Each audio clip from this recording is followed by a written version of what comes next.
बिस्मिल्लाहिर्रहमानिर्रहीम, अस्सलाम वालेकुम। आपका दोस्त सलमान हैदर। दुआ है परवरदिगार से कि उसने आपको और आपके अहले खाना को अपनी हिफ्ज़ अमान में रखा हो। दो ही टॉप स्टोरी है मेरी, और एक तो कौमी सलामती कमेटी का इजलास, लेकिन परवेज़ खटक साहब ने रात अचानक प्रेस कॉन्फ्रेंस की, उससे पहले एक सर्टन टाइम तक वो गिरफ्तार रहे, हिरासत में लिए। ये अनहोनी कैसे हुई, परवेज़ खटक ने कैसे किया, सारा ट्रैप कैसे बुना गया, और दरअसल इमरान खान साहब ने इनको गिरफ्तारी से बचाया किस तरीके से। नहीं तो शाह फरमान, परवेज़ खटक, असद कैसर, ये तीनों गए थे। बड़ी इंटरेस्टिंग स्टोरी है जो मेरे पास सामने आई है, जो मैंने आपके साथ शेयर करनी है। दीगर आज बहुत बड़ा फैसला होना है, और मैंने बोला वो फैसला GHQ की तरफ से अथॉरिटेटिव वे में वही आज प्लेस करेंगे। कौमी सलामती कमेटी का जो इजलास है, बिल्कुल गैर मामूली इजलास है, 15 दिनों में ये दूसरी बार है। उसकी कुछ चीज़ें मेरे सामने हैं, बिल्कुल नहीं, यानी रात वाले व्लॉग से बिल्कुल मुख्तलिफ, वो कुछ चीज़ें मेरे सामने आई हैं। तो एक के बाद एक चीज़ें आपके सामने रखता हूँ। रिक्वेस्ट होगी जब वीडियो देखें और अच्छी लगे तो उसको चैनल को सब्सक्राइब कर दें, ताकि आने वाले वक्त में भी मेरा और आपका ये राब्ता बहाल रहे। हाँ, परवेज़ खटक ने पार्टी ज़रूर छोड़ी है, और जिस तरह पार्टी छोड़ी है या छुड़वाई गई है, या नहीं यकीनन छुड़वाई गई है, और किसी की मंशा पूरी की है बेसिकली उन्होंने। तो मैं उसकी तफसील बताता हूँ। अच्छा, पहले कुछ और चीज़ें। अच्छा, लग रहा था कि कुछ दिन के लिए, कुछ लम्हों के लिए, कुछ घंटों के लिए ना इमरान खान साहब थोड़ा डिफेंसिव मोड में आए, मगर रात गए दोबारा उन्होंने अटैकिंग मोड पकड़ा। और यही वो पोजीशन है जो इमरान खान साहब को भी लगता है कि उन्हें सूट करती है, इमरान खान साहब के वोटर्स को भी ये लगता है उनको सूट करती है, और उनके सपोर्टर्स को भी यही लगता है उनको सूट करती है। यानी दुनिया भर में उनका ये जो एग्रेसिव अटैकिंग मोड है यही पसंद किया जाता है। बकौल उनके कि मैं हूँ ही स्पोर्ट्समैन, मेरा डिफेंस मुझे पसंद ही नहीं है, आखिरी गेंद तक लड़ता हूँ और जान लड़ा दूंगा, यही कुछ उन्होंने किया।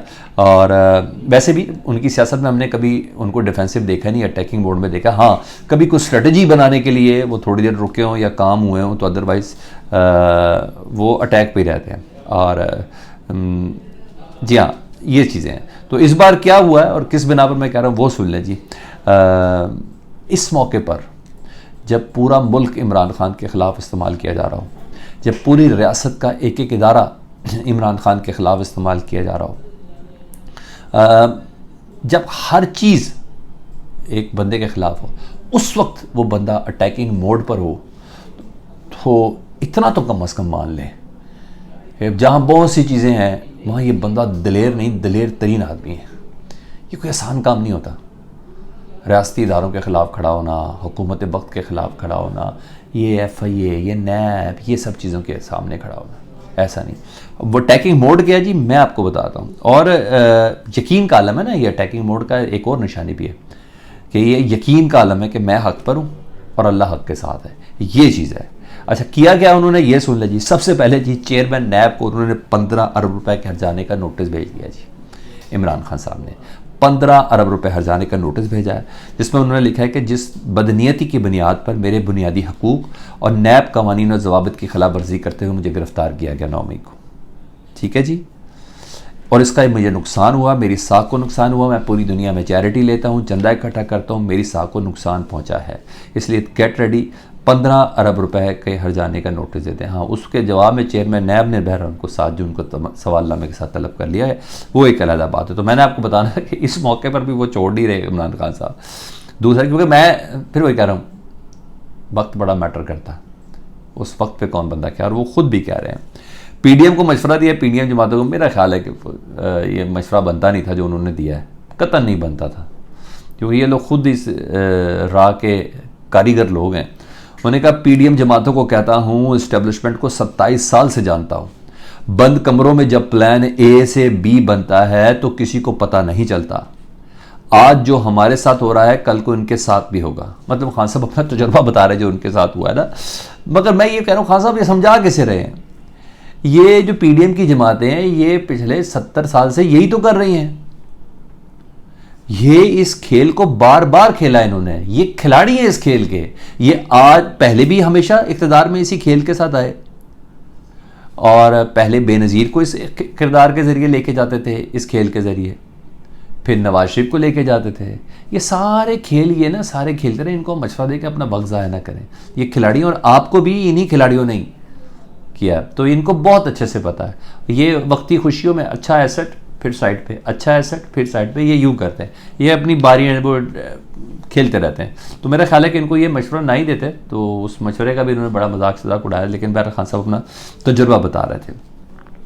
खान साहब ने कहा, जब तक जिंदा हूँ खड़ा रहूँगा और तारीख में खड़े रहने वाले आदमी याद रखा जाता है, उनका नाम याद रखा जाता है। बहरहाल सूरत हाल खान साहब ने अचानक बदली अपने दो अफराद की, दो दोस्तों की, दो बहुत से जिसे कहते हैं गमगुसारों की।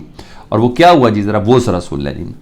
खान साहब ने कल कहा कि मैंने मज़ाकराती कमेटी बनाई जिसके 2 मेंबर हैं, असद कैसर और परवेज़ खटक। इस्टेब्लिशमेंट ने मज़ाकरात के लिए इन दोनों को बुलाया अपने पास कल सुबह 11 बजे।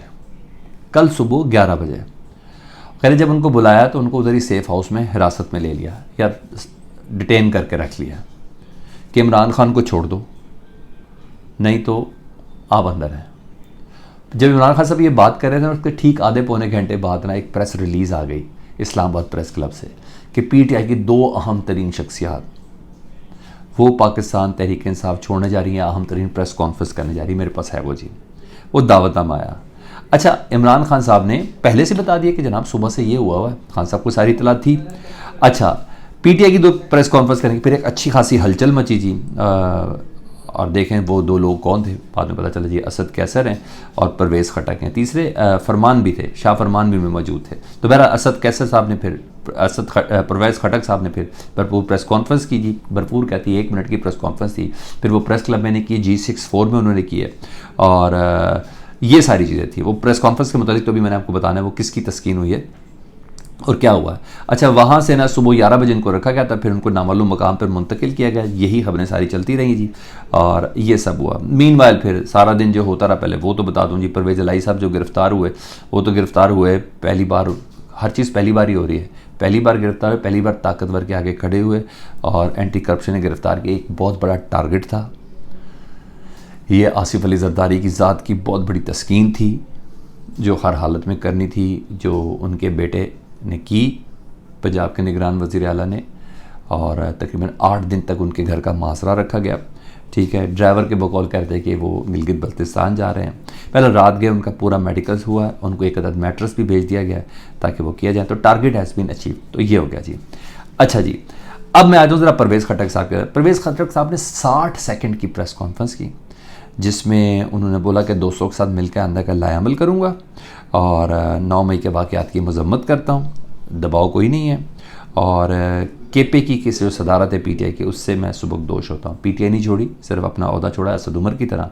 60 सेकंड की थी और ये 60 सेकंड की प्रेस कॉन्फ्रेंस यूँ कहिए कि किसी की ख्वाहिश की तकमील थी, किसी की अना की तस्कीन थी और इसके अलावा किसी की रूह को सुकून पहुँचा है इसकी बहन। नीचे जिस तरह कल सुबह 11 बजे से एक साहब को मज़ाकरात के लिए बुलाया गया है और उधर ही उसको डिटेन कर लिया कि इमरान खान छोड़ो, प्रेस कॉन्फ्रेंस करो, ये सारी चीज़ें तो अब कुछ छुपके भी नहीं करते, अब सब सामने हो रहा है।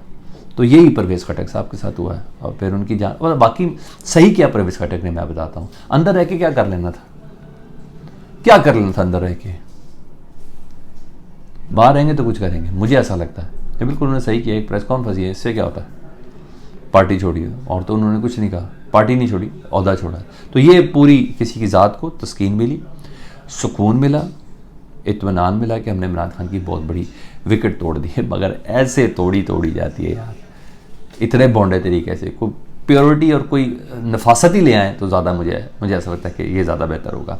पर अब ज़रा दूसरी चीज़ सुन लीजिए। आज वज़ीर आज़म साहब ने कौमी सलामती कमेटी का इजलास बुलाया हुआ जी, जिनमें तीनों services chief, joint chief of staff committee, army chief, DG ISI ये मौजूद होंगे जी प्राइम मिनिस्टर हाउस में। 15 दिनों में ये दूसरा इजलास है, मैं आपको पहले बता चुका हूँ, ये गैर मामूली इजलास है। ठीक है जी। और फ़ौजी अदालतों के हवाले से एक अहम पॉइंट होगा, जो मैंने कहा था मेरे पर नए पॉइंट्स आए हैं कि फ़ौजी अदालतों के नाम से ही काम करना है या खसूसी अदालत को। फ़ौजी अदालतों का इम्पैक्ट थोड़ा गलत आता है ना, सख्त आता है, तो खसूसी अदालतों का करना है। इसकी रेंज बढ़ानी है कि नहीं बनानी, पाकिस्तान तहरीक इंसाफ के ख़िलाफ़ जो अब तक की पेशरफ्त है उससे मुतलिक एक दूसरे को आगाही देनी है। हमने ये एंड पे किया, अपने एंड पे किया, ये मुझे नहीं पता कौन किसको रिपोर्ट देगा। आईनी तौर पर तो वज़ीर आज़म को रिपोर्ट देनी चाहिए सबको। अब मुझे नहीं पता कि वहाँ किसने अपनी एफिशिएंसी दिखानी है, क्योंकि 3 तारीख को वज़ीर आज़म जा रहे हैं ना तुर्की, तो डेफिनेटली शायद उसके ऊपर भी बात हो, मगर वो इतनी इंपॉर्टेंट बात नहीं है। उन दावतनामा दी, उधर जाके मुबारकबादी देनी है ना, तो ये एक अहम चीज़ है।